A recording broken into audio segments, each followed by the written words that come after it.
সে অনেক দিন আগেকার কথা। অবন্তীনগর নামক একটি গ্রামে বাস করত রামু এবং তার স্ত্রী। তারা ছিল খুবই গরিব, তাদের অভাবী সংসার ছিল। তারা অন্যের জমিতে চাষ করে নিজের সংসার চালাতো। একদিন সেই গ্রামে প্রচুর বন্যা হলো এবং সেই বন্যায় রামুর সমস্ত ফসল নষ্ট হয়ে গেল।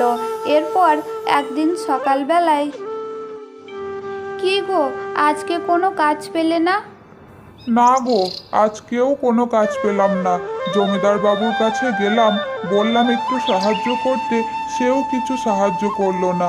আজকেও মনে হয় আমাদেরকে না খেয়েই থাকতে হবে। যাই, জঙ্গলের দিকে একটু ঘুরে আসি, দেখি কিছু পাওয়া যায় কিনা। এরপর রামু একটা কুড়োল নিয়ে জঙ্গলের দিকে যেতে লাগলো কিছু কাঠ সংগ্রহ করার জন্য।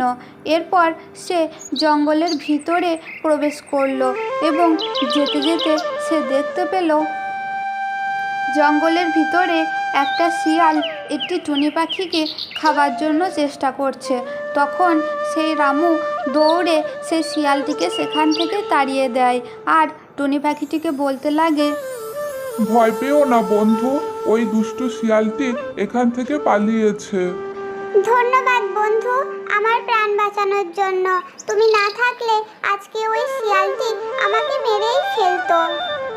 এই উপকারের জন্য সেই টুনি পাখিটি রামুকে এক থলি মোহর দিল। আর সেই মোহরটা পেয়ে তো রামু অত্যন্তই খুশি হলো। আর সেই টুনি পাখিটিকে ধন্যবাদ জানিয়ে সে গ্রামের দিকে আবার রওনা দিল। এরপর রামু গ্রামে ফিরে এসে তার বউকে সমস্ত ঘটনাটি খুলে বলে। এরপর থেকে তাদের আর কোনো দুঃখ কষ্ট থাকে না।